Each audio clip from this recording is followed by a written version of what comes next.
অবগত আছেন গত কিছুদিন আগে গত কয়েকদিন আগে যে একটি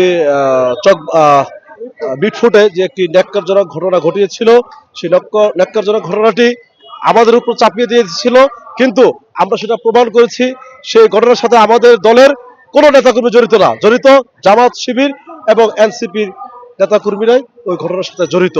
এই প্রতিবাদে সারা বাংলাদেশে একসাথে একযোগে প্রতিবাদ, বিক্ষোভ মিছিল, বিক্ষোভ সমাবেশ, প্রতিবাদ চলবে যে কোনো অন্যায়ের বিরুদ্ধে, স্বৈরশাসকের বিরুদ্ধে। বাংলাদেশ জাতীয়তাবাদী স্বেচ্ছাসেবক দল রাজপথে ভূমিকা রাখে। তারেক রহমান বিএনপির ভারপ্রাপ্ত চেয়ারম্যান, উনি এই দেশে আসবে, এই দেশের সন্তান, উনি দেশে আসবে, কিছু প্রসেসিং আছে, প্রসেসিং এর মাধ্যমে আসবে।